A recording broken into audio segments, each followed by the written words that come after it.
Berikan 50 juta untuk biaya kuliah adikku, atau kita cerai saja. Suami merampas uangku setelah aku dapat bonus 60 juta dari kantor, dan memberiku surat cerai. Lalu ibu mertua berkata, cepat berikan, jangan pelit.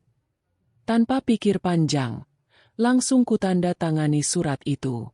Suami dan ibu mertuaku panik, karena ternyata sebelum ceritanya dimulai, silahkan tulis di kolom komentar dari daerah mana saja teman-teman yang menyimak cerita ini. Jangan lupa like dan subscribe agar channel ini bisa semakin berkembang dan bisa mempersembahkan cerita yang lebih menarik lagi. Sore itu udara terasa sangat sejuk saat Fania melangkah keluar dari kendaraannya. Langkah kakinya terasa ringan menyusuri halaman rumah mewahnya. Hari ini adalah hari yang paling membahagiakan baginya selama bekerja di perusahaan tempat ia mengabdi. Kerja kerasnya selama setahun penuh, lembur hingga larut malam, dan dedikasi yang tinggi akhirnya membuahkan hasil yang sangat sepadan. Pimpinan perusahaan baru saja memberikan apresiasi besar atas pencapaian target penjualannya yang luar biasa. Tidak tanggung-tanggung, sebuah bonus tahunan sebesar 60 juta rupiah telah resmi ditransfer ke rekening pribadinya. Bagi Fania, ini bukan sekadar angka, melainkan bukti nyata bahwa perempuan berhijab sepertinya mampu berdiri tegak dan bersaing meraih prestasi puncak di dunia kerja. Ia membayangkan uang itu akan ia gunakan untuk memperluas usaha sampingannya dan menabung untuk masa depan pelindung dirinya. Fania tersenyum lebar sambil merapikan letak pakaiannya, bersiap membagikan kabar gembira ini kepada suaminya, Lucky, dan ibu mertuanya, Ibu Santi, yang tinggal bersama mereka di rumah tersebut. Fania membuka pintu utama rumahnya dengan penuh semangat. Di ruang keluarga, ia melihat Lucky sedang bersantai di atas sofa empuk sambil memegang remote televisi. Di seberangnya, Ibu Santi sedang menikmati camilan sore sambil menyandarkan punggungnya dengan nyaman. Pemandangan ini sudah menjadi rutinitas harian yang selalu Fania lihat sepulang kerja setiap hari. Lucky memang tidak memiliki pekerjaan tetap sejak beberapa bulan terakhir dan hanya menghabiskan waktu di rumah tanpa melakukan kegiatan produktif. Fania selama ini selalu bersabar dan menanggung seluruh biaya kebutuhan rumah tangga sendirian. Ia tidak pernah mengeluh karena ia percaya bahwa pernikahan adalah tentang saling mendukung dalam suka dan duka. Ia selalu memastikan makanan tersedia di meja, tagihan listrik terbayar tepat waktu, dan kebutuhan ibu mertuanya tercukupi dengan baik. Namun, kebaikan hati Fania selama ini perlahan-lahan mulai disalahartikan oleh suami dan ibu mertuanya sebagai sebuah kewajiban yang bisa mereka peras kapan saja. Fania melangkah mendekat ke ruang keluarga dan menyapa mereka berdua dengan suara ramah dan penuh keceriaan. Lucky hanya menoleh sekilas tanpa beranjak dari posisi duduknya. Pandangannya kembali tertuju pada layar televisi di depannya. Ibu Santi juga hanya bergumam pelan membalas sapaan menantunya tanpa mengalihkan pandangan dari toples camilan di pangkuannya. Fania tidak mempermasalahkan sikap dingin mereka, karena ia sudah terlalu terbiasa dengan perlakuan tersebut. Ia langsung duduk di kursi tunggal di dekat Lucky, lalu menaruh tas kerjanya di atas meja kaca di tengah ruangan. Fania menarik napas panjang, mencoba menahan rasa antusiasmenya agar tidak meledak leluasa. Ia menatap wajah suaminya lekat-lekat, berharap kabar yang akan ia sampaikan bisa membawa secercah kebahagiaan dan mengubah suasana rumah menjadi lebih hangat serta menyadarkan suaminya untuk ikut bersemangat menata masa depan mereka bersama. Lucky akhirnya menyadari tatapan istrinya yang tidak biasa dan perlahan mematikan televisi. Lucky bertanya ada apa karena wajah istrinya terlihat sangat berseri-seri tidak seperti hari-hari biasanya saat pulang kerja dalam keadaan lelah. Fania tersenyum semakin lebar dan menceritakan bahwa ia baru saja dipanggil oleh pimpinan perusahaan dan mendapatkan bonus tahunan atas kerja kerasnya. Ia menyebutkan nominal 60 juta rupiah dengan nada bangga dan penuh rasa syukur. Mendengar angka tersebut, mata Lucky langsung terbelalak lebar seakan tidak percaya dengan apa yang baru saja ia dengar. Ibu Santi yang awalnya acuh tak acuh tiba-tiba duduk tegak dan menghentikan kunyahannya seketika. Suasana ruang keluarga yang tadinya sepi dan dingin seketika berubah menjadi tegang dengan tatapan penuh minat dan keserakahan dari sepasang ibu dan anak tersebut. Lucky langsung bangkit dari sofa dan berjalan mendekati kursi tempat Fania duduk. Senyum lebar namun penuh arti kelicikan mengembang di wajah Lucky. Tanpa meminta izin terlebih dahulu, tangan Lucky langsung menyambar tas kerja Fania yang berada di atas meja kaca. Fania terkejut melihat tindakan kasar suaminya dan berusaha mencegah. Namun tenaga Lucky jauh lebih kuat darinya. Lucky membongkar isi tas tersebut dengan tergesa-gesa dan mengeluarkan buku tabungan beserta kartu anjungan tunai mandiri milik Fania.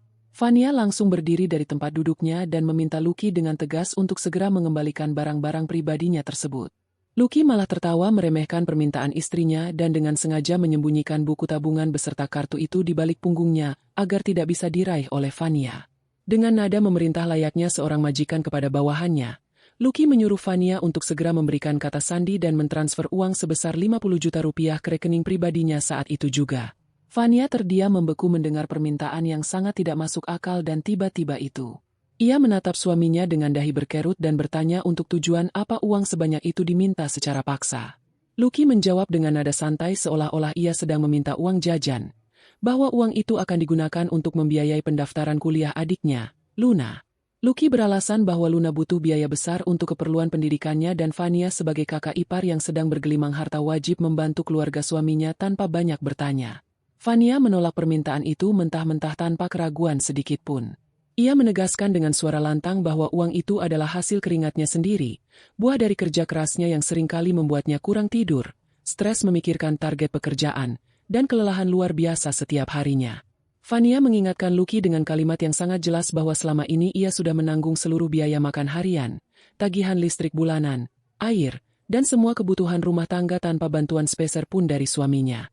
Sementara itu, Lucky sama sekali tidak memberikan nafkah lahiriah yang seharusnya menjadi tanggung jawab seorang suami. Vania merasa permintaan 50 juta untuk adik iparnya adalah sebuah pemerasan terang-terangan. Apalagi ia tahu persis bahwa Luna selama ini lebih suka menghabiskan waktu untuk bersenang-senang daripada belajar dengan sungguh-sungguh. Perdebatan pun meledak di ruang keluarga itu dengan suara yang saling bersahutan.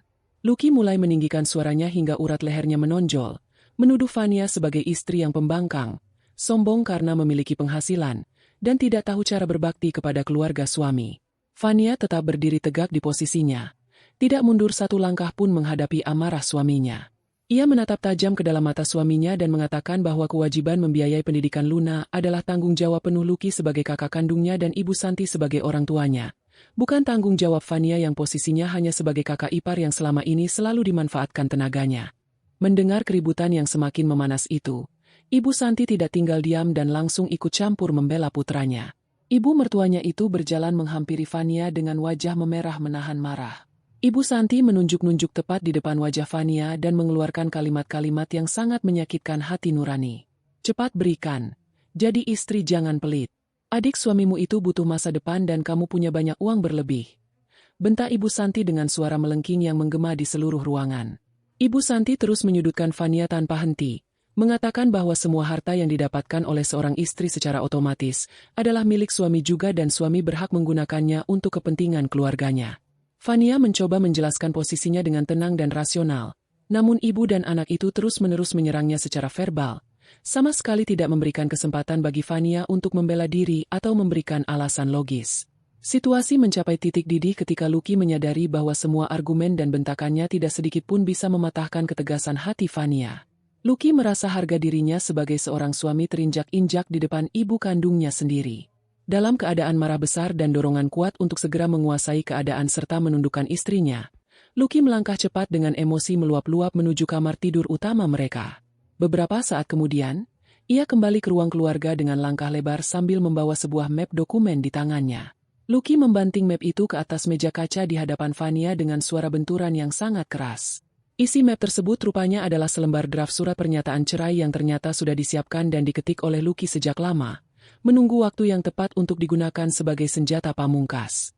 Lucky menatap Vania dengan tatapan sangat meremehkan dan penuh kemenangan, sangat yakin bahwa gertakan mautnya kali ini akan membuat istrinya bertekuk lutut ketakutan. Berikan 50 juta untuk biaya kuliah adikku, atau kita cerai saja hari ini juga. Ancam Lucky dengan suara menggelegar dan penuh tekanan. Lucky melipat kedua tangannya di depan dada, merasa bangga sudah memberikan pukulan telak yang tidak mungkin bisa ditangkis oleh istrinya. Lucky sangat yakin dalam hati bahwa Vania akan segera menangis terseduh-seduh, memohon-mohon ampun agar tidak diceraikan, dan akhirnya rela menyerahkan seluruh uang bonusnya demi mempertahankan keutuhan rumah tangga mereka. Ibu Santi pun ikut tersenyum sinis melihat tindakan putranya, seolah memberikan dukungan penuh atas keputusan berani anak laki-lakinya itu untuk mendisiplinkan menantu yang dianggapnya pelit tersebut. Namun, apa yang terjadi pada detik-detik selanjutnya sangat di luar dugaan Lucky dan perhitungan Ibu Santi. Vania sama sekali tidak meneteskan air mata setetes pun. Wajah cantiknya tidak menunjukkan raut ketakutan atau kepanikan sedikit pun. Sebaliknya, Fania menatap bergantian ke wajah Lucky dan draft surat cerai di atas meja itu dengan tatapan yang luar biasa dingin dan tenang. Sebuah senyum tipis, sangat tipis namun memancarkan ketegasan yang mutlak, perlahan menghiasi bibirnya. Fania membungkukkan sedikit badannya ke arah meja kaca tersebut. Ia mengambil sebuah pulpen tinta hitam dari dalam tas kerjanya yang posisinya masih terbuka akibat ulah kasar Lucky sebelumnya. Tanpa ada keraguan sedikit pun di dalam hatinya, tanpa ada tangan yang gemetar, dan tanpa membuang waktu 1 detik pun untuk berpikir ulang, Fania menggoreskan tinta pulpennya tepat di atas kolom tanda tangan pada kertas dokumen tersebut. Tanda tangannya tertera dengan sangat jelas, ukuran besar, tegas, dan sah di atas surat pernyataan cerai yang baru saja disodorkan oleh suaminya sendiri. Selesai. Sekarang, kalian berdua segera angkat kaki dari rumahku. Ucap Fania dengan nada suara yang sangat tenang namun efeknya menusuk tajam langsung ke tulang para pendengarnya. Fania melempar pulpen tersebut kembali ke atas meja, melipat kedua tangannya di depan dada menirukan gaya suaminya tadi, dan menatap lurus tajam ke arah suami dan ibu mertuanya yang kini hanya bisa mematung kaku dengan mulut setengah terbuka karena terkejut luar biasa. Keheningan yang mencekam langsung menyelimuti ruang keluarga itu seketika setelah kalimat pengusiran keluar dari mulut Fania. Lucky dan Ibu Santi seolah-olah tersambar petir di siang bolong. Tubuh Lucky kaku bagaikan patung batu. Matanya menatap kosong ke arah selembar kertas di atas meja yang kini telah dibubuhi tanda tangan istrinya. Ia sama sekali tidak menduga bahwa gertakannya akan menjadi senjata makan tuan yang menghancurkan dirinya sendiri dalam hitungan detik.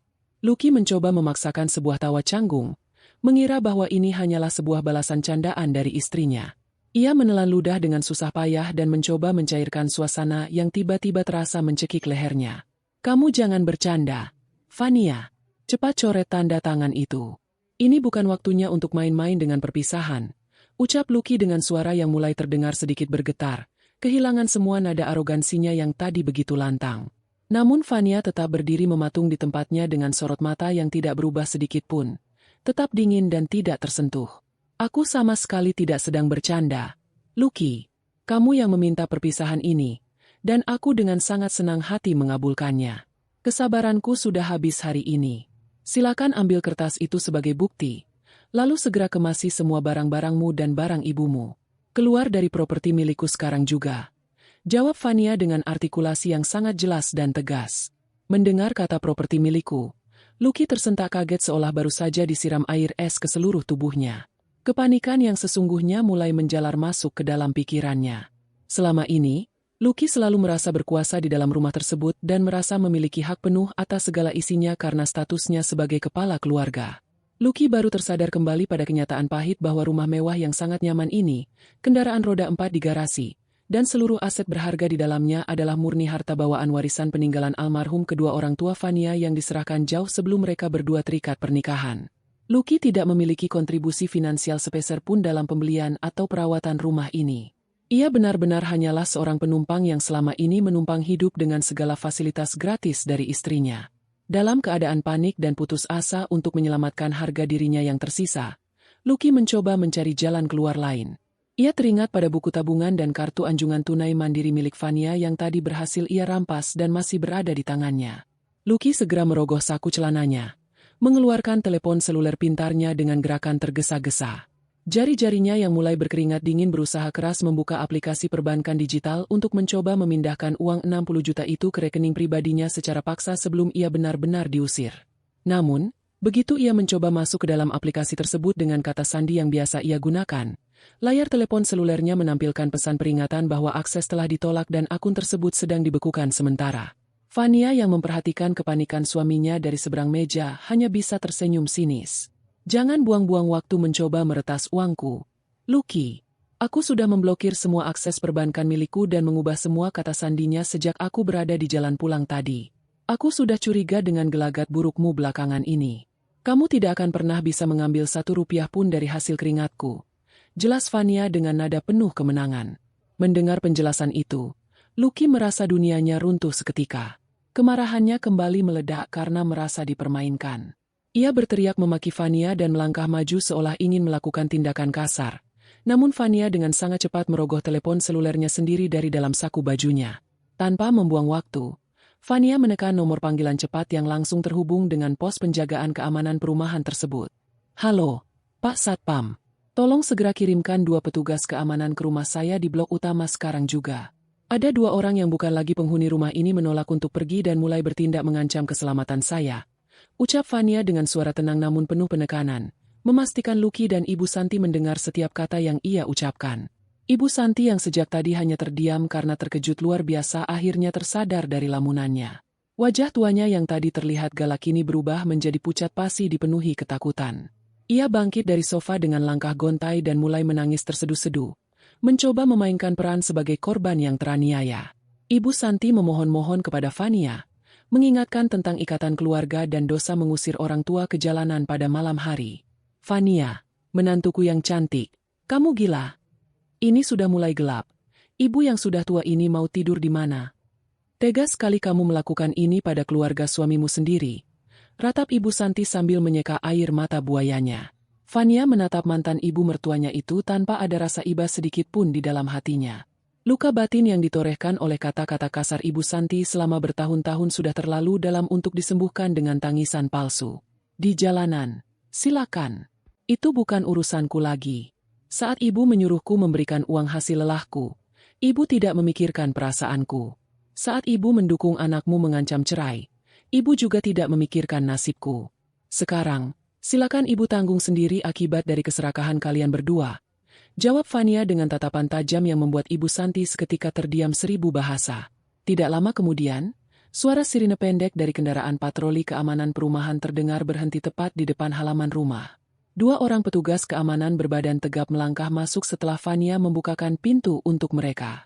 Fania segera memberikan instruksi kepada kedua petugas tersebut untuk mengawasi Lucky dan Ibu Santi saat mereka mengemasi barang-barang pribadi mereka, dan memastikan mereka tidak membawa satupun barang berharga milik Fania dari dalam rumah. Di bawah pengawasan ketat petugas keamanan, Lucky dan Ibu Santi terpaksa memasukkan pakaian-pakaian mereka ke dalam beberapa tas dan koper dengan gerakan gemetar dan penuh rasa malu yang luar biasa. Seluruh harga diri Lucky hancur berkeping-keping di hadapan para penjaga keamanan yang biasanya selalu ia perintah dengan sombong. Setelah semua barang pribadi mereka terkumpul, petugas keamanan mengarahkan Lucky dan Ibu Santi untuk segera melangkah keluar dari rumah. Fania berdiri di ambang pintu utama, mengawasi proses pengusiran itu dengan perasaan lega yang tak terlukiskan. Beban berat yang selama ini mengikat pundaknya seolah terangkat terbang begitu saja. Saat langkah kaki Lucky dan Ibu Santi akhirnya melewati batas teras depan rumah, Fania tanpa mengucapkan sepatah kata perpisahan pun langsung menutup pintu utama rumahnya dengan bantingan keras, memutar kunci ganda, dan membiarkan mereka berdua berdiri kebingungan di tengah gelapnya malam. Di tengah teras yang dingin itu, sementara petugas keamanan masih berdiri mengawasi mereka untuk segera meninggalkan area perumahan, tiba-tiba terdengar suara dering yang sangat keras memecah keheningan. Suara itu berasal dari telepon seluler di dalam saku celana Lucky. Lucky melihat layar teleponnya dan wajahnya yang sudah pucat seketika berubah menjadi seputih kertas. Tangannya bergetar hebat saat ia terpaksa mengangkat panggilan tersebut. Suara kasar dan bernada ancaman dari seberang telepon terdengar sangat jelas memaki-maki nama Lucky. Panggilan itu ternyata berasal dari penagih utang sebuah perusahaan pinjaman daring ilegal. Terungkaplah sudah kebenaran yang selama ini disembunyikan rapat-rapat oleh Lucky. Pria arogan itu sebenarnya sedang terlilit utang hingga puluhan juta rupiah yang bunganya terus membengkak setiap harinya. Gertakannya meminta 50 juta rupiah dengan alasan biaya pendidikan adiknya sama sekali bukan untuk tujuan mulia tersebut, melainkan hanyalah sebuah kedok putus asa untuk melunasi utang-utangnya demi menyelamatkan nyawanya sendiri dari kejaran para penagih utang yang ganas. Kini, tanpa uang dari Fania dan tanpa tempat tinggal untuk berlindung, Lucky benar-benar berdiri di ambang kehancuran total. Malam semakin larut membawa hembusan angin yang terasa menusuk hingga ke tulang. Di luar pagar besi tinggi yang mengelilingi rumah mewah itu, Lucky berdiri mematung bagaikan patung kehilangan nyawa. Telinganya masih berdenging hebat setelah menerima panggilan telepon yang mengerikan dari para penagih utang pinjaman daring. Ancaman kasar yang dilontarkan dari seberang telepon tadi seolah menjadi palu godam yang menghancurkan sisa-sisa kesombongannya. Kenyataan pahit kini menghantam wajahnya dengan sangat keras. Tanpa perlindungan finansial dari istrinya, ia sama sekali tidak memiliki jalan keluar dari jeratan utang puluhan juta yang bunganya terus membengkak setiap hari. Lucky menatap nanar ke arah bangunan megah di balik pagar besi tersebut. Tempat itu tadinya adalah singgasananya, tempat di mana ia bisa bersantai menikmati segala fasilitas kenyamanan tanpa perlu mengeluarkan keringat sedikit pun. Kini, pintu singgasana itu telah tertutup rapat, menguncinya di luar bersama malam yang dingin dan masa depan yang gelap gulita. Di samping Lucky, Ibu Santi duduk terduduk lemah di atas trotoar jalan yang keras dan dingin. Berbagai macam koper dan tas berisi pakaian mereka berserakan tidak beraturan di sekelilingnya.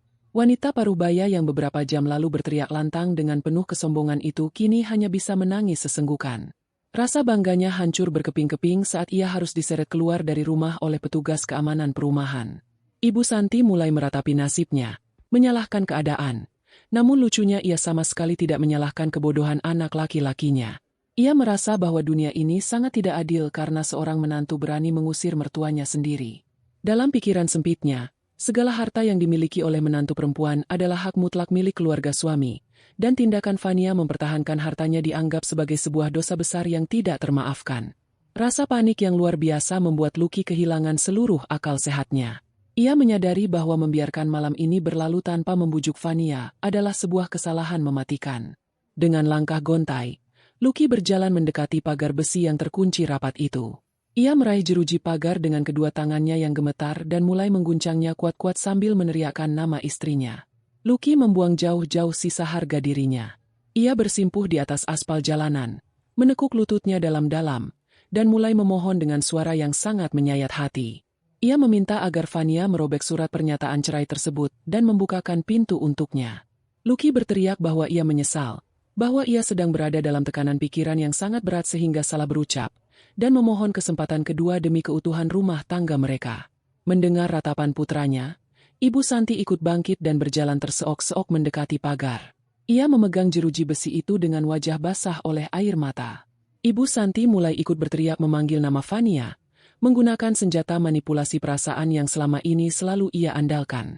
Ia memohon belas kasihan atas nama usianya yang sudah tua, atas nama kesehatannya yang lemah, dan atas nama kesucian ikatan pernikahan. Ibu Santi menangis sejadi-jadinya, berharap tangisannya bisa meruntuhkan ketegasan hati menantunya yang selama ini selalu ia kenal sebagai sosok yang penurut dan penyabar. Di lantai 2 rumah mewah tersebut, tepatnya di area balkon utama, Fania berdiri dalam diam. Ia menyandarkan punggungnya pada dinding pembatas, berlindung di balik bayangan gelap sehingga sosoknya tidak terlihat dari jalanan di bawah sana. Fania memegang telepon selulernya dengan mantap, mengarahkan kamera perangkat tersebut ke arah jalanan untuk merekam semua kejadian menyedihkan yang sedang berlangsung di luar pagarnya. Sorot matanya sangat dingin, tidak ada setetes pun air mata yang jatuh menuruni pipinya. Hatinya telah mati rasa terhadap keluarga suaminya. Semua cacian, hinaan, dan perlakuan semena-mena yang ia terima selama bertahun-tahun telah membekukan rasa empatinya.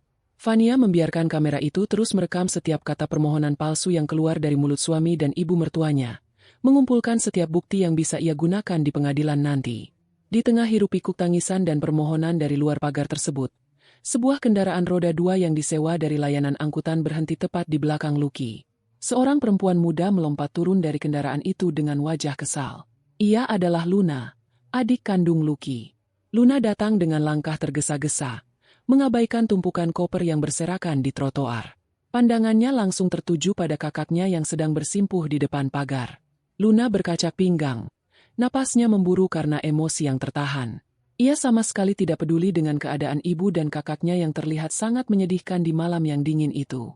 Pikiran Luna hanya tertuju pada satu hal, yaitu janji uang puluhan juta yang akan diberikan oleh kakaknya hari ini. Mas Lucky, sedang apa duduk di jalanan begitu? Mana uangnya? Mas sudah janji hari ini uangnya cair. Teriak Luna dengan suara melengking tinggi, memotong ratapan kakaknya. Lucky menoleh ke belakang dengan wajah terkejut luar biasa melihat kedatangan adiknya di waktu yang sangat tidak tepat. Ia buru-buru berdiri dan mencoba membungkam mulut adiknya dengan isyarat tangan, berharap adiknya segera pergi dari tempat itu sebelum situasi menjadi semakin rumit. Lucky mendesis pelan, meminta adiknya untuk diam dan menyingkir karena ia sedang berusaha membujuk istrinya agar mau menerima mereka kembali. Namun Luna yang sejak kecil selalu dimanjakan dan tidak pernah ditolak permintaannya justru semakin marah melihat sikap kakaknya yang menghindar. Diam bagaimana? Mas Lucky jangan coba-coba menipu Luna. Mas Lucky berjanji akan meminta uang kepada Mbak Fania hari ini juga. Mas Lucky bilang uang itu untuk melunasi uang muka mobil baru Luna agar Luna tidak perlu naik angkutan umum lagi ke kampus. Luna meledak marah. Kata-katanya meluncur tanpa bisa direm. Lucky panik bukan kepalang. Ia berusaha menarik lengan adiknya untuk menjauh dari pagar. Namun Luna menepisnya dengan kasar. Pertengkaran di antara kakak beradik itu pun pecah di jalanan. Mas Lucky pembohong. Ternyata uang itu bukan untuk Luna, kan? Uang itu mau Mas Lucky pakai untuk membayar utang pinjaman dari Mas Lucky yang menumpuk itu. Luna tahu semuanya dari teman-teman Mas yang terus menagih. Mas menjadikan Luna alasan di depan Mbak Fania supaya bisa dapat uang, padahal Mas sendiri yang terjebak utang bernilai puluhan juta. Teriak Luna penuh amarah tanpa menyadari bahwa suaranya bergema menembus pagar besi rumah tersebut. Di atas balkon yang gelap, sudut bibir Fania melengkung membentuk senyuman tipis yang sangat mematikan. Jemarinya masih menekan tombol rekam pada layar telepon selulernya. Seluruh pertengkaran hebat antara Lucky dan Luna tertangkap dengan sangat jelas, baik gambar maupun suaranya. Kebohongan besar tentang biaya pendidikan perkuliahan akhirnya terbongkar dengan sendirinya dari mulut Luna langsung. Fania kini memiliki bukti yang sangat nyata dan kuat bahwa suaminya bukan hanya seorang pemalas, tetapi juga seorang penipu yang rela menggunakan nama adiknya untuk merampas harta istrinya demi menutupi masalah pribadinya sendiri. Rekaman ini adalah senjata yang lebih dari cukup untuk menghancurkan pembelaan Lucky jika pria itu berani menuntut macam-macam di masa depan. Setelah menyadari bahwa teriakan dan tangisan mereka sama sekali tidak membuahkan hasil, Lucky dan keluarganya akhirnya menyerah. Dengan sisa tenaga yang ada dan perasaan malu yang luar biasa karena menjadi tontonan beberapa penjaga keamanan dari kejauhan, mereka menyeret koper-koper berat tersebut menelusuri jalanan malam. Mereka terpaksa mencari tempat berlindung sementara, karena tidak memiliki saudara yang bersedia menampung mereka secara mendadak. Bermodalkan sisa uang receh di dalam dompet Lucky, mereka akhirnya menemukan sebuah tempat tinggal sementara berupa kamar sewaan sederhana di pinggiran kota yang padat penduduk. Ruangan itu sangat sempit, pengap, dan hanya memiliki ventilasi udara yang sangat minim. Dindingnya tampak kusam penuh dengan noda kelembapan, dan lantainya hanya beralaskan tikar plastik yang sudah usang. Ibu Santi langsung mengeluh panjang lebar saat memasuki kamar sewaan tersebut. Ia merintih kesakitan karena punggungnya harus berbaring di atas permukaan yang keras. Sangat jauh berbeda dengan kasur pegas mahal berlapis kain lembut yang biasa ia nikmati di rumah Fania. Luna juga tidak henti-hentinya menggerutu, mengipasi wajahnya dengan selembar koran bekas sambil memprotes udara ruangan yang sangat panas, karena tidak ada pendingin ruangan sama sekali. Sepanjang malam, kamar sempit itu dipenuhi oleh suara keluhan, omelan, dan saling menyalahkan antara ibu dan anak-anak perempuannya. Lucky memilih untuk duduk menyendiri di sudut ruangan sambil memeluk lututnya. Ia sama sekali tidak bisa memejamkan mata. Telepon selulernya terus-menerus bergetar di dalam sakunya, mengirimkan pesan-pesan ancaman dari para penagih utang. Mereka mulai mengirimkan gambar-gambar wajah Lucky yang disandingkan dengan tulisan-tulisan memalukan, mengancam akan menyebarkan gambar tersebut ke seluruh daftar kontak di telepon selulernya esok pagi jika pembayaran tidak segera dilakukan. Keesokan paginya, Lucky bangun dengan mata merah dan tubuh yang terasa remuk. Ia memiliki satu rencana terakhir untuk menyelamatkan hidupnya, yaitu mengambil gaji bulanannya dari tempat ia bekerja. Lucky segera merapikan pakaiannya dan berangkat menuju gedung perkantoran tempatnya mencari nafkah. Sepanjang perjalanan, perasaannya sangat gelisah dan jantungnya berdebar kencang. Setibanya di kantor, ia tidak langsung menuju ke meja kerjanya, melainkan langsung melangkah menuju ruangan bagian kepegawaian. Ia berencana menarik seluruh gajinya secara tunai agar tidak bisa dilacak atau dipotong oleh pihak bank secara otomatis untuk membayar cicilan utang-utangnya. Lucky mengetuk pintu ruangan bagian kepegawaian dan melangkah masuk dengan senyum yang dipaksakan. Namun, senyumnya langsung pudar ketika melihat tatapan tajam dan dingin dari kepala bagian kepegawaian yang sedang duduk di balik meja besarnya. Di atas meja tersebut, terdapat setumpuk dokumen tebal yang tampaknya berisi catatan keuangan perusahaan. Kepala bagian kepegawaian itu mempersilakan Lucky duduk tanpa keramahan sedikitpun, lalu langsung melemparkan sebuah amplop putih ke hadapan Lucky. Amplop itu terasa ringan, tidak seperti amplop berisi uang tunai yang diharapkan oleh Lucky. Dengan tangan sedikit gemetar, Lucky membuka amplop tersebut dan membaca selembar surat resmi yang ada di dalamnya. Matanya terbelalak lebar membaca rentetan kalimat yang tertulis di kertas itu. Itu adalah surat pemutusan hubungan kerja secara tidak hormat. Kepala bagian kepegawaian menjelaskan dengan nada datar dan tegas bahwa pihak auditor internal perusahaan telah menemukan bukti-bukti kuat adanya penggelapan dana yang dilakukan oleh Lucky selama beberapa bulan terakhir. Nominal dana yang diselewengkan sangat besar, dan perusahaan telah memutuskan untuk memberhentikan Lucky secara sepihak hari itu juga. Lucky mencoba membela diri, merangkai berbagai macam alasan dan kebohongan, namun semua buktinya sudah terlalu kuat. Kepala bagian kepegawaian memotong semua alasannya dan menambahkan pukulan terakhir yang menghancurkan harapan Lucky. Pihak perusahaan memutuskan untuk menahan seluruh gaji bulan ini, uang pesangon, dan segala hak finansial Lucky lainnya untuk menutupi sebagian kerugian akibat penggelapan dana tersebut. Perusahaan juga memberikan ancaman serius bahwa jika Lucky berani menuntut atau melawan keputusan ini, mereka tidak akan segan-segan melaporkan kasus tindakan kriminal ini ke pihak berwajib agar Lucky diproses secara hukum pidana hingga masuk ke balik jeruji besi. Lucky keluar dari gedung perkantoran itu dengan tubuh yang terasa kehilangan tulangnya. Ia berjalan tanpa arah di sepanjang trotoar jalan yang sibuk, tidak tahu harus kemana dan harus melakukan apa. Hidupnya benar-benar hancur dalam kurun waktu kurang dari 24 jam. Istrinya mengusirnya, utangnya menumpuk mengancam nyawanya, dan kini ia kehilangan pekerjaannya dengan membawa status yang sangat memalukan. Di tengah keputusasaan yang mendalam, pandangan Lucky tertuju pada sebuah papan reklame kecil di pinggir jalan yang menawarkan jasa bantuan hukum. Sebuah ide licik kembali muncul di dalam kepalanya yang sedang kalut. Ia teringat bahwa pernikahan adalah sebuah ikatan hukum, dan dalam pernikahan biasanya terdapat aturan mengenai harta bersama yang dihasilkan selama masa pernikahan berlangsung. Dengan tekad baru yang didorong oleh keserakahan, Lucky memasuki kantor bantuan hukum tersebut. Ia menemui seorang pengacara yang tarif jasanya sangat murah, seorang pria dengan setelan pakaian yang agak kebesaran dan ruang kerja yang berantakan. Lucky menceritakan versi karangannya sendiri, memposisikan dirinya sebagai suami yang disingkirkan secara paksa dan ingin menuntut haknya atas harta bersama dari istri yang sangat kaya raya. Lucky menjanjikan persentase pembagian hasil yang sangat besar kepada pengacara tersebut jika mereka berhasil memenangkan gugatan pembagian harta di pengadilan nanti. Pengacara itu menyeringai lebar, setuju untuk mengambil kasus ini tanpa melakukan pemeriksaan latar belakang yang mendalam, yakin bahwa mereka bisa memeras kekayaan Vania dan mendapatkan uang dalam jumlah yang sangat besar dalam waktu singkat. Lucky tersenyum puas, merasa bahwa ia akhirnya menemukan jalan keluar untuk membalikan keadaan dan menghancurkan kehidupan istrinya sebagai bentuk pembalasan dendam. Hari yang ditunggu-tunggu akhirnya tiba. Matahari pagi bersinar cukup terik ketika Lucky melangkah memasuki pelataran gedung pengadilan dengan dada dibusungkan. Setelah melewati malam-malam yang penuh penderitaan di tempat tinggal sementara yang sangat tidak nyaman, Lucky merasa hari ini adalah titik balik kehidupannya. Ia mengenakan pakaian terbaik yang masih tersisa di dalam kopernya, berusaha menampilkan citra seorang pria berwibawa yang sedang mencari keadilan. Di sebelahnya berjalan sang pengacara murah yang ia sewa, seorang pria dengan gaya bicara meledak-ledak dan membawa setumpuk dokumen yang tampak tebal. Pengacara tersebut terus-menerus membisikkan kata-kata penenang dan janji-janji manis ke telinga Lucky, meyakinkan kliennya bahwa memenangkan separuh harta kekayaan dari seorang istri yang menggugat cerai adalah perkara yang sangat mudah diselesaikan di ruang sidang. Lucky tersenyum penuh kemenangan, membayangkan wajah Vania yang akan pucat pasi ketika hakim memerintahkannya untuk menyerahkan setengah dari rumah mewah, tabungan bernilai ratusan juta, dan kendaraan beroda 4 yang selama ini menjadi kebanggaan istrinya tersebut. Mereka berdua melangkah masuk ke dalam ruang mediasi yang sudah ditentukan. Ruangan itu terasa dingin karena hembusan pendingin ruangan yang cukup kuat, berbanding terbalik dengan suasana hati Lucky yang sedang memanas oleh semangat balas dendam. Beberapa menit kemudian, pintu ruangan kembali terbuka. Vania melangkah masuk dengan ketenangan yang luar biasa. Penampilannya sangat anggun dan tertutup rapi, memancarkan aura seorang perempuan berkelas yang tidak bisa diremehkan.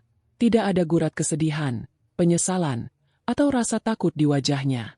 Di belakang Vania, berjalan seorang pria parubaya dengan tatapan mata yang sangat tajam dan langkah yang penuh perhitungan.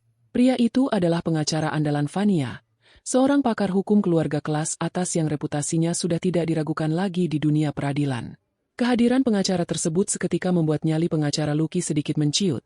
Namun ia buru-buru menutupi kegugupannya dengan berdeham keras dan merapikan tumpukan dokumen di atas mejanya. Seorang penengah yang ditunjuk oleh pengadilan duduk di ujung meja bundar, membuka sesi mediasi tersebut dengan membacakan aturan-aturan dasar dan tujuan dari pertemuan hari ini. Penengah tersebut memberikan kesempatan pertama kepada pihak Lucky sebagai pemohon untuk menyampaikan tuntutan-tuntutannya.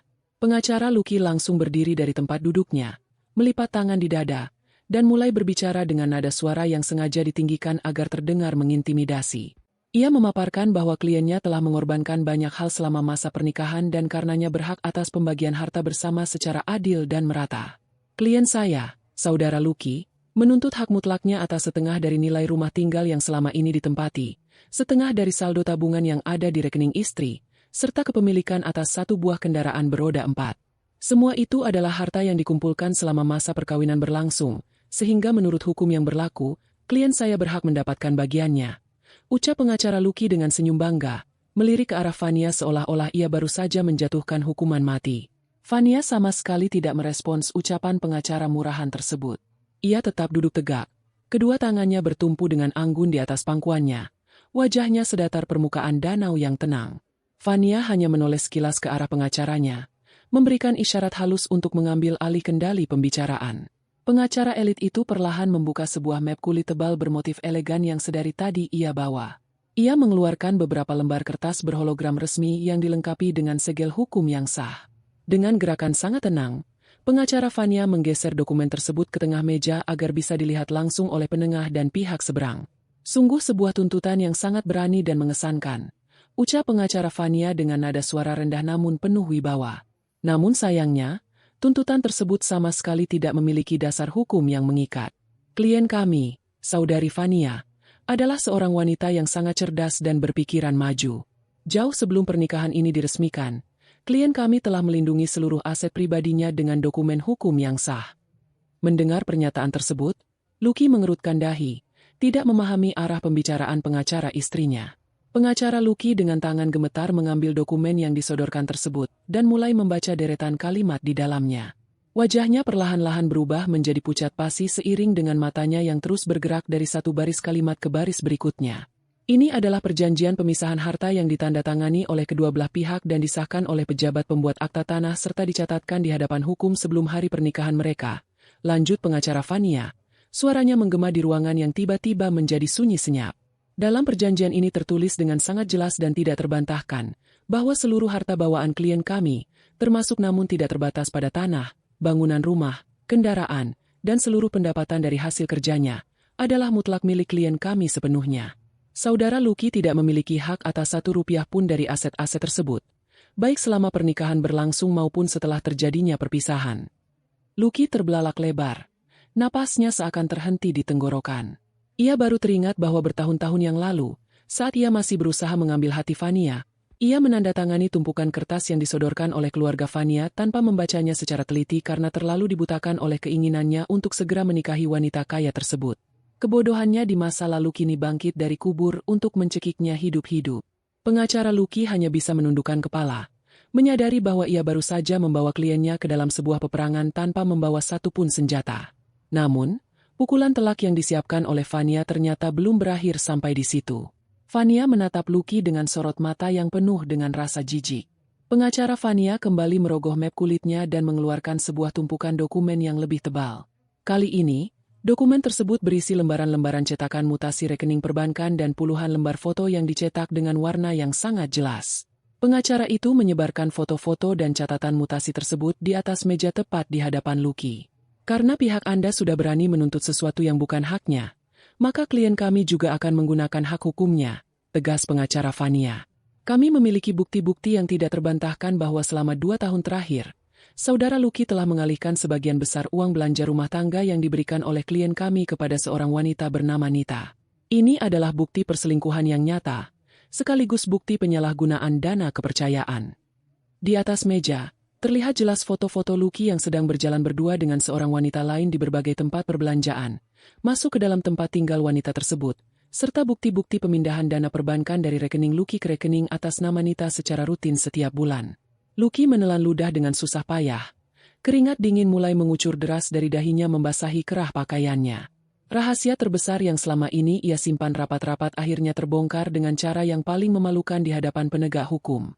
Klien kami menuntut ganti rugi material secara penuh atas semua dana yang telah digelapkan oleh saudara Lucky untuk membiayai wanita simpanannya tersebut.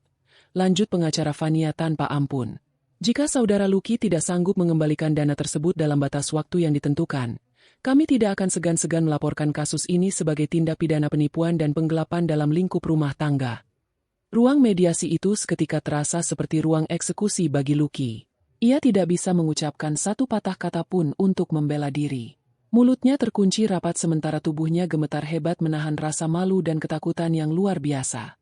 Pengacara murahannya langsung merapikan berkas-berkasnya dan mundur teratur, menyadari bahwa ia tidak akan mendapatkan bayaran sepeser pun dari klien yang ternyata adalah seorang penipu miskin.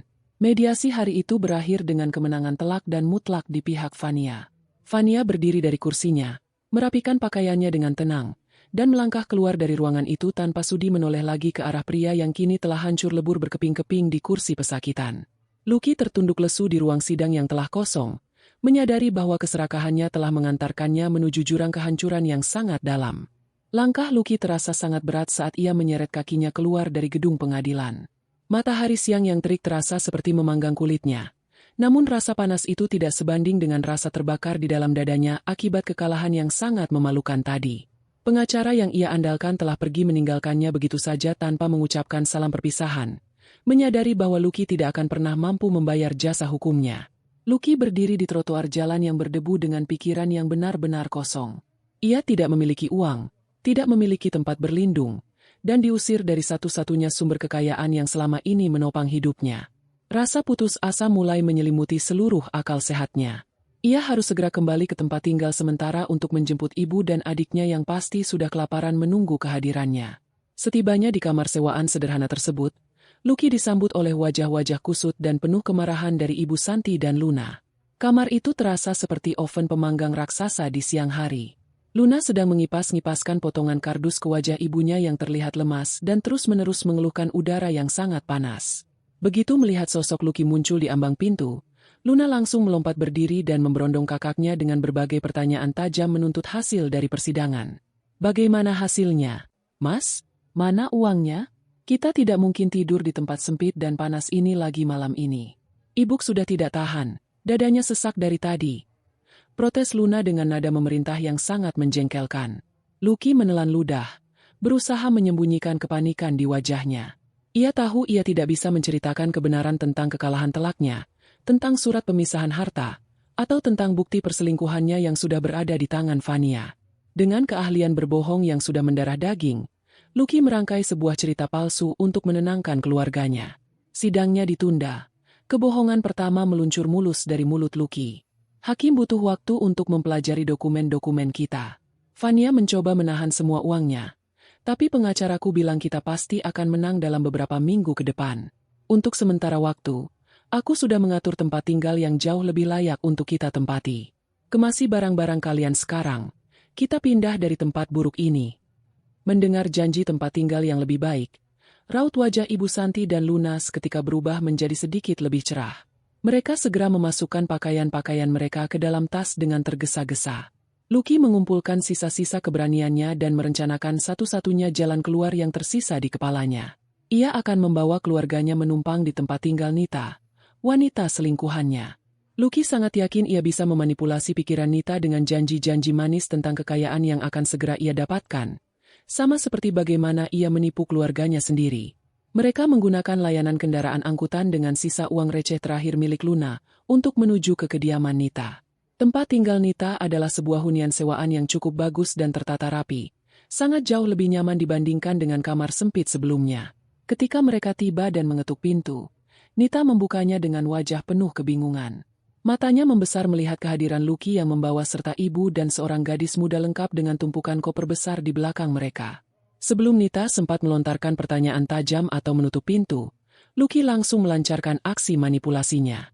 Ia menarik tangan Nita dengan lembut, memasang wajah paling memelas yang bisa ia buat, dan mulai merangkai cerita karangan yang luar biasa meyakinkan.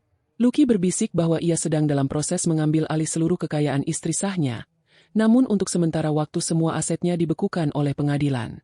Lucky berjanji bahwa begitu uang ratusan juta itu cair, ia akan langsung menceraikan istrinya secara resmi, menikahi Nita, dan membelikan Nita tempat tinggal mewah miliknya sendiri. Nita, yang selama ini dibutakan oleh barang-barang pemberian Lucky dan mengira pria itu adalah pengusaha sukses yang sedang terjerat masalah rumah tangga sesaat, akhirnya luluh oleh janji-janji manis tersebut.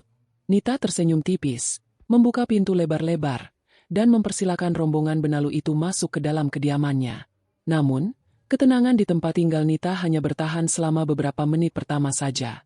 Begitu Ibu Santi melangkah masuk dan melihat kondisi ruangan yang cukup nyaman, sifat aslinya yang suka memerintah langsung muncul kembali.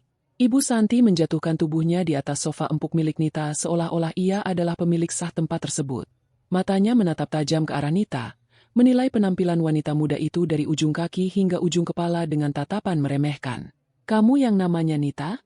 Tempat ini lumayan juga meski tidak sebesar rumah menantuku yang dulu, ucap Ibu Santi tanpa rasa sungkan sedikit pun. Tolong buatkan ibu teh hangat. Tenggorokan ibu kering sekali. Ingat, jangan terlalu manis. Ibu tidak suka yang manis-manis. Dan tolong rapikan koper-koper kami ke dalam kamar. Nita terkesiap mendengar perintah langsung yang diucapkan dengan nada memerintah layaknya kepada seorang pembantu rumah tangga. Rahangnya mengeras seketika, menahan amarah yang mendadak mendidih di dadanya.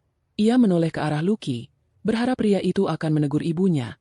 Namun Lucky hanya memberikan isyarat mata memohon agar Nita bersabar.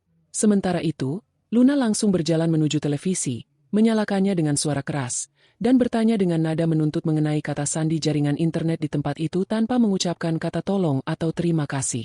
Nita menarik napas panjang, memaksakan sebuah senyum palsu yang terlihat sangat kaku di wajahnya, lalu melangkah ke dapur dengan langkah menghentak. Dalam hatinya, Nita bersumpah hanya akan bersabar sampai Lucky benar-benar mencairkan uang ratusan juta yang dijanjikan tersebut. Malam harinya, hujan turun dengan sangat deras di luar, menciptakan suara gemuruh yang menyamarkan suara dari dalam ruangan. Lucky, Ibu Santi, dan Luna sudah tertidur pulas di ruang tengah, menguasai seluruh kasur lantai dan sofa yang ada. Nita tidak bisa memejamkan matanya sama sekali. Perasaannya sangat gelisah dan kecurigaannya terhadap tingkah laku Lucky seharian ini mulai menggerogoti pikirannya. Nita menyadari bahwa pakaian yang dikenakan Lucky tampak tidak terawat dan raut wajah pria itu terlihat menyimpan ketakutan yang mendalam, bukan raut wajah seorang pria kaya yang sedang menunggu pencairan dana. Didorong oleh rasa penasaran yang tidak tertahankan, Nita mengendap-endap keluar dari kamarnya menuju ruang tengah tempat koper-koper Lucky ditumpuk. Ia memastikan semua orang tertidur lelap dengan suara dengkuran yang teratur sebelum perlahan-lahan membuka resleting tas ransel hitam milik Lucky. Tangan Nita merogoh ke bagian dalam tas dan menemukan sebuah map tipis yang terlipat sembarangan. Ia membawa map itu ke sudut ruangan yang sedikit bercahaya karena lampu jalan dari luar jendela. Nita membuka lipatan kertas pertama. Itu adalah selembar surat resmi dengan kop perusahaan tempat Lucky bekerja. Mata Nita menyapu deretan kalimat di dalamnya dan napasnya seketika tertahan. Itu adalah surat pemutusan hubungan kerja secara sepihak yang menyatakan bahwa Lucky terbukti melakukan tindakan penggelapan uang perusahaan dalam jumlah yang sangat besar. Nita menutup mulutnya dengan tangan, berusaha meredam keterkejutannya. Pria yang menjanjikannya kekayaan rupanya baru saja dipecat dengan cara yang sangat memalukan. Tangan Nita yang kini mulai gemetar membuka lipatan kertas kedua dan ketiga. Kertas-kertas tersebut bukanlah surat pencairan dana pengadilan, melainkan salinan tagihan utang dari berbagai perusahaan pinjaman daring ilegal. Nominal yang tertera pada lembaran-lembaran penagihan itu sangat fantastis. Puluhan juta rupiah beserta denda keterlambatan yang terus membengkak tajam. Di bagian bawah surat ancaman itu terdapat peringatan keras bahwa para penagih akan segera mencari Lucky dimanapun ia bersembunyi untuk mengambil paksa barang-barang berharga miliknya. Kenyataan yang sangat menyakitkan itu menghantam wajah Nita sekeras batu karang. Pria yang sedang tertidur mendengkur di ruang tengahnya bukanlah seorang pengusaha kaya yang sedang memperjuangkan hartanya.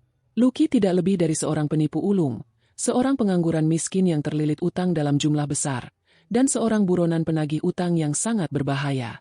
Janji-janji manis tentang rumah mewah dan uang ratusan juta hanyalah pepesan kosong untuk memanfaatkan kebaikan hati Nita. Wajah Nita seketika berubah menjadi sangat merah menahan amarah yang meledak-ledak. Ia meremas lembaran surat ancaman utang itu hingga hancur di tangannya. Matanya menatap tajam penuh kebencian ke arah Lucky yang masih tertidur pulas tanpa menyadari bahwa badai kehancuran yang sesungguhnya baru saja dimulai. Nita menyeringai licik di tengah kegelapan malam, merencanakan tindakan pembalasan tanpa ampun bagi pria benalu dan keluarganya yang tidak tahu diri tersebut. Di luar tempat tinggal sewaan Nita, badai malam mengamuk dengan sangat buas. Suara guruh bergemuruh bersahutan menyamarkan suara napas Nita yang memburu karena amarah yang memuncak. Tangan Nita meremas surat pemecatan dan bukti tagihan utang Lucky hingga lecek tidak karuan. Kebencian menguasai seluruh akal sehatnya. Ia baru saja menyadari bahwa dirinya telah dimanfaatkan habis-habisan oleh seorang pria pengangguran yang membawa serta keluarganya untuk menumpang hidup. Saat Nita bersiap untuk melangkah ke ruang tengah dan membangunkan pria penipu itu, sebuah suara gedoran yang sangat keras terdengar dari arah pintu depan. Gedoran itu begitu kuat hingga membuat daun pintu bergetar hebat. Nita terkesiap. Jantungnya berdegup kencang. Firasat buruk langsung menyelimuti pikirannya. Ia belum sempat melangkah maju ketika suara teriakan kasar dari luar terdengar menembus derasnya hujan, memanggil-manggil nama Lucky dengan ancaman kekerasan. Lucky yang sedang tertidur pulas di atas kasur lantai langsung terbangun dengan napas tersengal-sengal. Matanya terbelalak lebar mengenali suara para pria di luar sana. Itu adalah gerombolan penagih utang yang selama ini terus memburu nyawanya. Ibu Santi dan Luna juga ikut terbangun, duduk dengan tubuh gemetar ketakutan di sudut ruangan. Belum sempat Lucky mencari tempat untuk bersembunyi, pintu depan tempat tinggal itu didobrak secara paksa dari luar. 3 orang pria berbadan besar dengan wajah garang menerobos masuk dengan sepatu bot mereka yang basah dan kotor. Tanpa banyak bicara, para penagih utang itu langsung mengamuk. Mereka menendang meja ruang tamu hingga terbalik, membanting pajangan milik Nita ke lantai hingga hancur berkeping-keping, dan memaki-maki Lucky dengan kalimat-kalimat yang sangat kasar. "Mana uangnya? Lucky, kamu pikir kamu bisa lari dari kami dan bersembunyi di tempat perempuan ini? Bayar utangmu sekarang juga, atau kami akan menghancurkan semua yang ada di sini." Bentak salah satu pria berbadan paling besar sambil mencengkeram kerah pakaian Lucky dan mengangkat tubuh pria pengecut itu, hingga ujung kakinya tidak menyentuh lantai. Ibu Santi menjerit histeris melihat anak kebanggaannya diperlakukan dengan sangat kasar. Ia mencoba maju untuk menolong. Namun tatapan tajam dari rekan penagih utang lainnya membuat langkah wanita tua itu terhenti seketika. Luna hanya bisa menangis terseduh-seduh sambil menutupi telinganya. Tubuhnya meringkuk ketakutan di balik koper-koper pakaian mereka. Nita berdiri kaku di ambang pintu kamarnya. Matanya menyalang melihat kekacauan yang terjadi di ruang tamunya. Barang-barang berharga miliknya hancur dalam hitungan detik, akibat perbuatan pria benalu yang ia izinkan masuk ke dalam kediamannya. Lucky memohon ampun dengan suara tercekik. Berjanji akan mencari pinjaman esok hari untuk melunasi setidaknya sebagian dari utangnya. Para penagih utang itu akhirnya melepaskan cengkeraman mereka dengan kasar, melemparkan tubuh Lucky ke lantai, lalu pergi meninggalkan ancaman bahwa mereka akan kembali dengan tindakan yang lebih brutal jika uang itu tidak segera diserahkan. Begitu pintu depan yang setengah rusak itu tertutup, keheningan yang mencekam menyelimuti ruangan tersebut, hanya diselingi oleh isak tangis Luna. Lucky berusaha bangkit dari lantai sambil memegangi lehernya yang terasa sakit. Ia menoleh ke arah Nita dengan tatapan memelas, bermaksud merangkai kebohongan baru untuk membenarkan kejadian mengerikan barusan. Namun, Nita tidak memberikan kesempatan sedikit pun kepada Lucky untuk membuka mulutnya. Dengan langkah cepat dan penuh kemarahan, Nita menghampiri Lucky dan langsung melemparkan gumpalan kertas berisi surat pemecatan dan tagihan utang itu tepat ke wajah pria tersebut. "Pembohong besar, penipu ulung.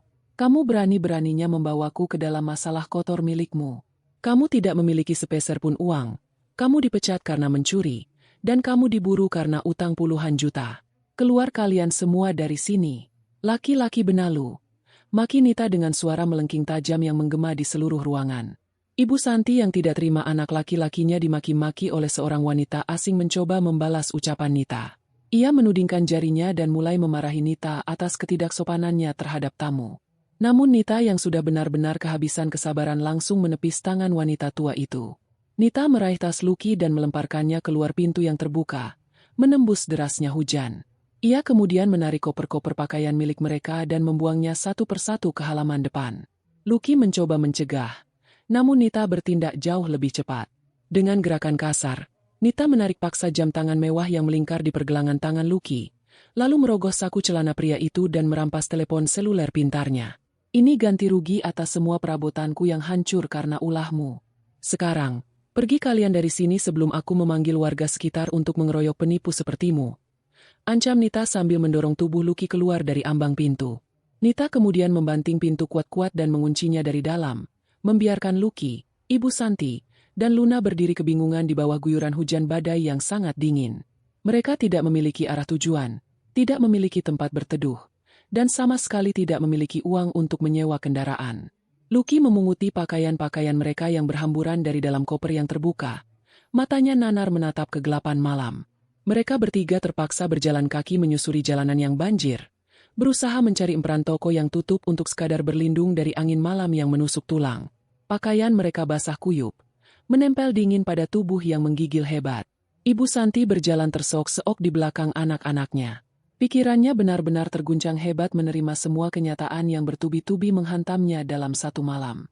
Anaknya ternyata seorang penipu berutang banyak, menantunya yang kaya telah membuangnya, dan kini ia menjadi gelandangan di jalanan. Tekanan pikiran yang luar biasa berat, ditambah dengan suhu udara yang sangat dingin, membuat kondisi fisik Ibu Santi menyerah. Tiba-tiba, wanita tua itu memegangi sisi kiri kepalanya.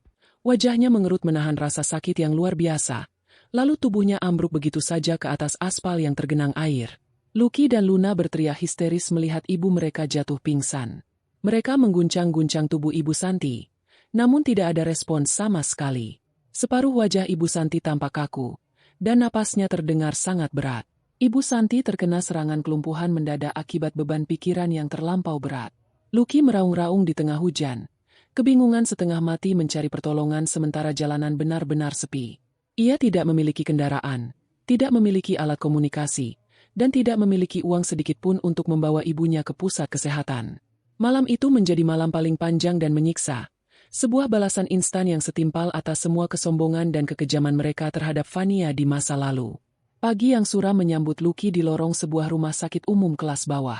Bau obat-obatan yang menyengat bercampur dengan aroma lantai yang baru dipel membuat perut Lucky terasa mual. Setelah memohon belas kasihan dari seorang pengendara mobil pickup yang kebetulan lewat semalam, Lucky akhirnya berhasil membawa ibunya ke ruang gawat darurat. Dokter menyatakan bahwa Ibu Santi mengalami serangan kelumpuhan yang cukup parah pada separuh tubuh sebelah kirinya akibat tekanan pikiran mendadak. Kini, ibunya terbaring kaku di atas bangsal yang sempit dan berdesakan dengan banyak pasien lain. Alat bantu pernapasan menempel di hidungnya, dan pandangan matanya terlihat kosong. Luna duduk menangis di lantai samping ranjang ibunya. Pakaiannya masih lembab sisa hujan semalam. Perut mereka berdua keroncongan. Namun tidak ada uang sepeser pun untuk membeli makanan atau minuman. Seorang perawat menghampiri Lucky dan menyodorkan selembar kertas rincian biaya perawatan awal yang harus segera dilunasi agar ibunya bisa mendapatkan tindakan medis lanjutan berupa pemberian obat-obatan yang sangat penting.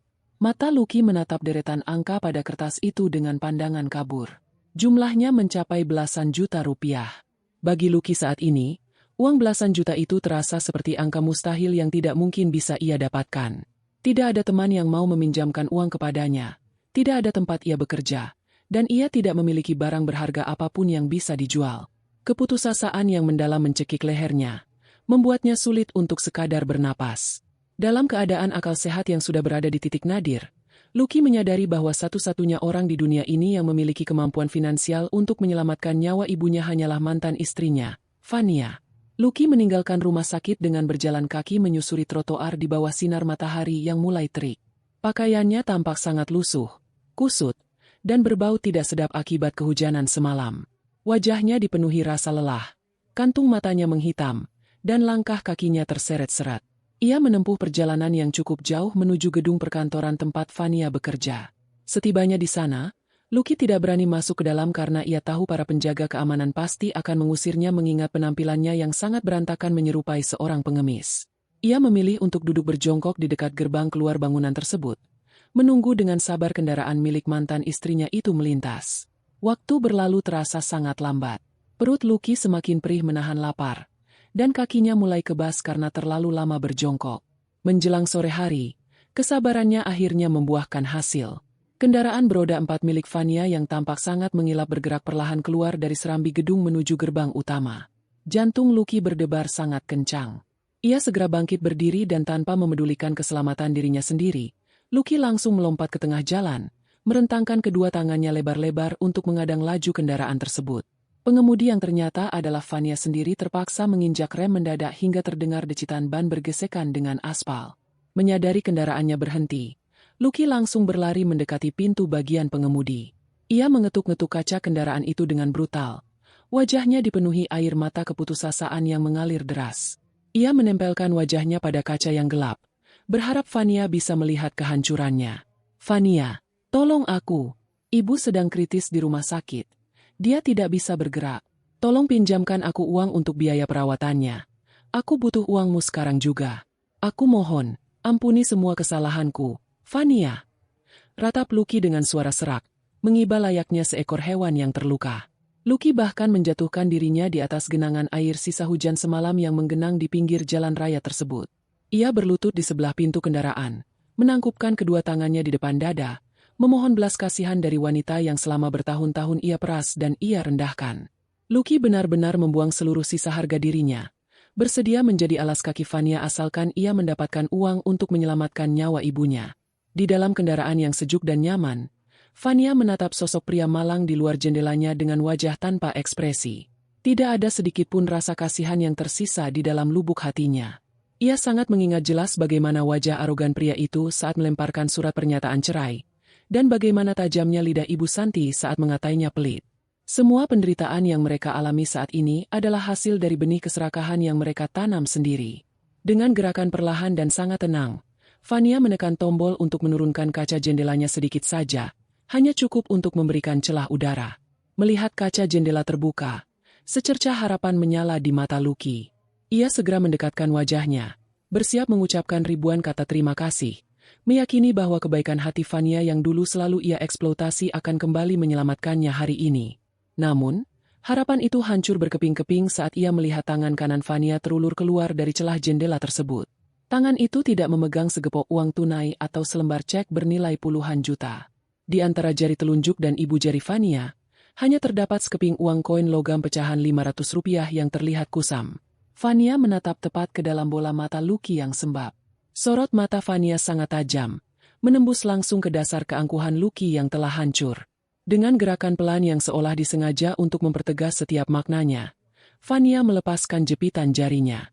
Kepingan koin Rp500 itu jatuh melayang di udara, memantul sekali di atas aspal, lalu menggelinding pelan hingga akhirnya berhenti tepat di genangan air kotor di dekat lutut Lucky.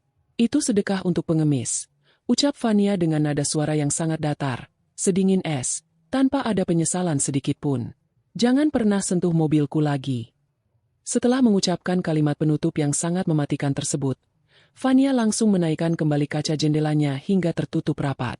Tanpa menoleh lagi ke arah Lucky, Fania menginjak pedal gas, melajukan kendaraannya dengan mulus membelah jalanan sore, meninggalkan tempat itu seolah ia baru saja menyingkirkan sebuah debu kotor dari hadapannya.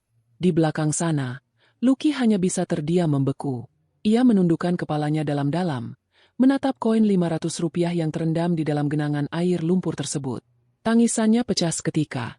Bahunya terguncang hebat menahan rasa sesal yang kini tidak ada lagi gunanya. Lucky mengambil kepingan uang receh itu dengan jari bergetar, meratapi nasibnya yang kini tidak lebih berharga dari sekeping koin kotor di jalanan, sebuah akhir yang pantas bagi seorang pengemis cinta dan harta yang tidak tahu cara bersyukur. Lucky menyeret langkahnya kembali ke rumah sakit dengan perasaan hancur lebur. Di tangannya hanya tergenggam sekeping koin logam pecahan Rp500 yang basah oleh genangan lumpur dan air matanya sendiri.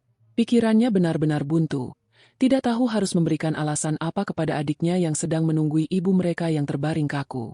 Setibanya di lorong bangsal tempat ibunya dirawat, Lucky melihat Luna sedang menangis terseduh-seduh di lantai yang dingin. Namun, ada pemandangan lain yang membuat aliran darah di tubuh Lucky terasa membeku seketika. Dua orang pria berseragam penegak hukum berdiri tegap di dekat ranjang perawatan ibunya, sedang berbicara serius dengan salah satu perawat jaga. Melihat kedatangan Lucky, kedua petugas penegak hukum itu langsung menoleh dan menghampirinya dengan langkah tegap. Tanpa banyak basa-basi, salah satu dari mereka menyebutkan nama lengkap Lucky dan menunjukkan sebuah surat perintah penahanan resmi berstempel hukum. Mantan perusahaan tempat Lucky bekerja rupanya tidak main-main dengan ancaman mereka sebelumnya. Pihak manajemen perusahaan telah melaporkan tindakan penggelapan dana yang dilakukan oleh Lucky kepada kepolisian dengan membawa tumpukan bukti transaksi yang tidak bisa disangkal lagi. Lucky dituduh melakukan pencurian uang perusahaan dalam jumlah yang sangat besar dan harus segera dibawa ke kantor polisi untuk mempertanggungjawabkan perbuatannya di balik jeruji besi. Saudara Lucky, Anda ditangkap hari ini atas tuduhan penggelapan dana perusahaan. Anda memiliki hak untuk diam, karena segala yang Anda ucapkan dapat digunakan melawan Anda di pengadilan. Silakan ikut kami sekarang juga. Tegas petugas penegak hukum tersebut sambil mengeluarkan borgol besi dari pinggangnya. Lucky mundur beberapa langkah dengan wajah seputih kertas. Ia menggelengkan kepalanya dengan kuat. Air matanya kembali tumpah membasahi pipinya yang kusam. Ia memohon kepada para petugas itu untuk diberikan keringanan waktu, beralasan bahwa ibunya sedang sakit parah dan adiknya tidak mungkin bisa mengurus semua tagihan medis sendirian. Tolong beri saya waktu sebentar saja, Pak. Ibu saya sedang kritis. Saya tidak bisa meninggalkannya begitu saja. Tolong kasihanilah keluarga saya. Ratap Lucky sambil menjatuhkan dirinya dan bersimpuh memeluk kaki petugas di lantai lorong rumah sakit tersebut. Namun hukum negara tidak mengenal kata belas kasihan bagi seorang pelaku tindak pidana kejahatan. Petugas itu dengan sangat tegas menarik lengan Lucky secara paksa, memborgol kedua tangan pria itu di belakang punggung, dan menyeretnya keluar dari lorong rumah sakit. Luna berteriak histeris memanggil-manggil nama kakaknya, berusaha menarik baju seragam petugas, namun perawat dengan cepat menahannya agar tidak mengganggu proses penangkapan. Ibu Santi yang terbaring lumpuh di atas ranjang hanya bisa meneteskan air mata keputusasaan dari sudut matanya. Tubuhnya tidak bisa bergerak sedikit pun, dan mulutnya tidak mampu mengeluarkan satu kata pun untuk membela anak laki-laki kesayangannya yang kini dibawa pergi dengan memalukan sebagai seorang tahanan.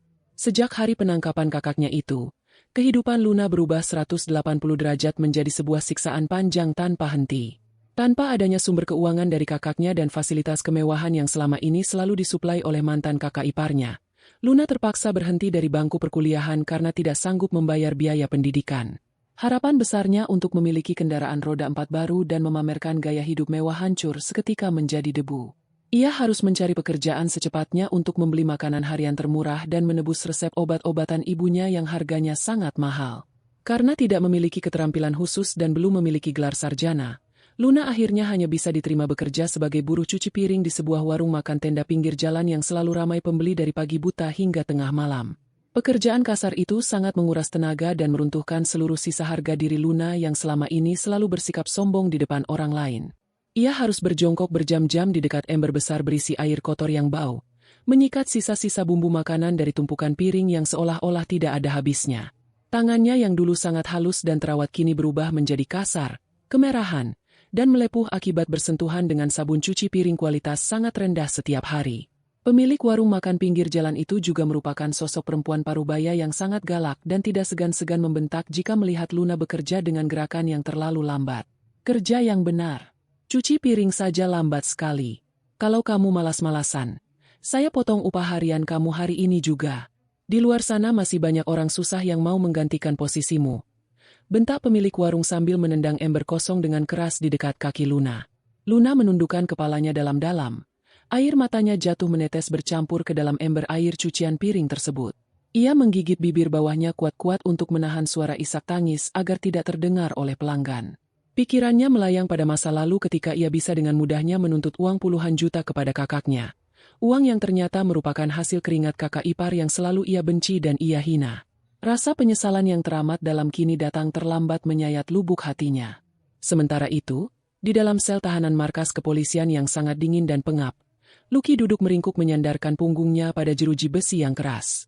Ruangan itu berbau pesing menyengat dan diisi oleh beberapa tahanan kasus kejahatan lain yang sejak tadi menatapnya dengan tatapan meremehkan serta bermusuhan. Pandangan Lucky perlahan tertuju pada sebuah layar televisi kecil yang terpasang tinggi menempel pada dinding di sudut lorong penjara. Saluran berita di televisi tersebut sedang menyiarkan sebuah acara penghargaan dunia bisnis yang sangat bergengsi. Di layar kaca tersebut, tampak wajah Fania yang bersinar cerah, memancarkan aura kesuksesan, kemandirian, dan keanggunan seorang wanita berkelas. Fania sedang berdiri di atas panggung kehormatan, memegang sebuah piala penghargaan sebagai salah satu pemimpin perusahaan muda terbaik pada tahun ini.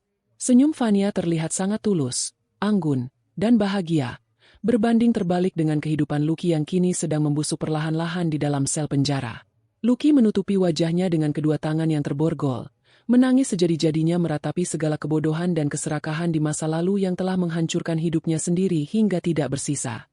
Beberapa bulan berlalu sejak malam badai kehancuran itu, selembar dokumen resmi yang paling ditunggu-tunggu akhirnya diantarkan langsung ke kediaman mewah Fania.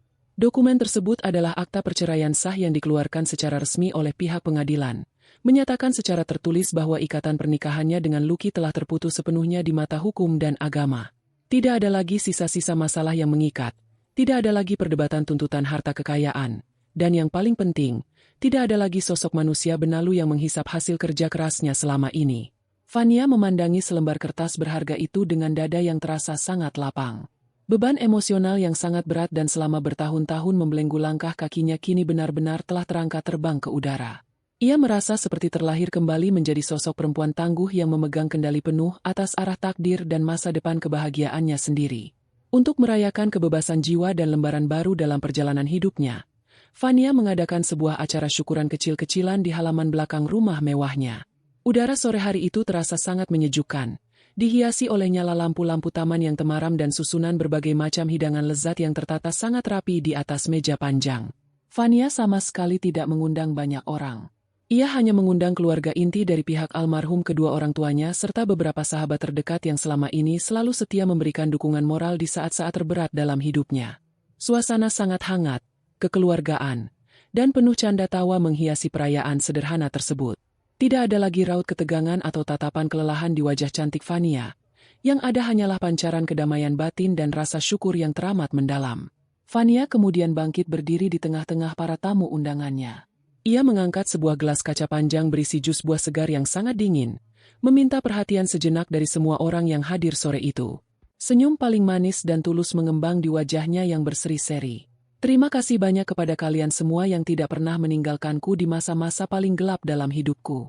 Hari ini adalah bukti nyata bahwa berani melepaskan sesuatu yang buruk akan selalu membuka jalan lebar bagi hal-hal yang jauh lebih indah. Bersulang untuk kebebasan, kedamaian, dan lembaran hidup baru yang akan kita ukir bersama mulai hari ini. Ucap Fania dengan suara lantang, jernih, dan penuh semangat kehidupan. Semua tamu undangan serempak berdiri dan mengangkat gelas mereka masing-masing, membalas senyuman Fania dengan penuh rasa bangga, dan ikut merayakan kemenangan perempuan tangguh tersebut atas segala bentuk penindasan mental yang pernah ia alami selama masa pernikahannya. Sementara Fania sedang menikmati puncak kebahagiaan dan kesuksesan karirnya, roda pembalasan karma terus berputar tanpa ampun menggilas para tokoh yang pernah menyakiti hatinya. Di tempat yang sangat jauh dari kemewahan rumah Fania, kehidupan Lucky, Luna, dan Ibu Santi terus berjalan merangkak di dalam bayang-bayang penderitaan panjang yang mereka ciptakan sendiri. Di dalam lembaga pemasyarakatan negara, nasib Lucky sungguh sangat menyedihkan dan merana. Karena ia sama sekali tidak memiliki uang pelicin untuk mengamankan posisinya di dalam sel, Lucky dijadikan bulan-bulanan setiap hari oleh para narapidana senior yang jauh lebih kuat darinya. Ia dipaksa melakukan pekerjaan-pekerjaan paling kotor setiap harinya. Pagi itu, Lucky sedang berlutut di atas lantai kamar mandi penjara yang sangat bau dan menjijikkan.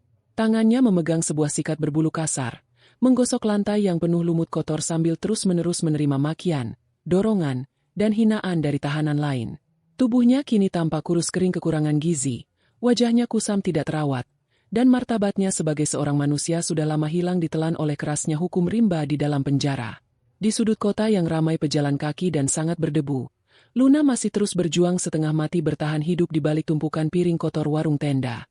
Hari itu hujan turun rintik-rintik membuat udara menjadi sangat dingin menusuk kulit. Namun Luna sama sekali tidak berani berhenti bekerja sedetik pun. Kulit di sela-sela jari tangannya banyak yang mengelupas parah dan terasa sangat perih akibat reaksi alergi sabun cuci piring murahan. Namun ia terus memaksakan diri menyikat sisa makanan pelanggan. Sesekali ia mengusap ingus dan air matanya dengan lengan baju yang kotor karena cipratan kuah makanan. Pekerjaan menyiksa itu harus terus ia lakukan setiap hari jika ia tidak ingin melihat ibunya mati kelaparan dan kehabisan obat di rumah sakit kelas bawah tersebut.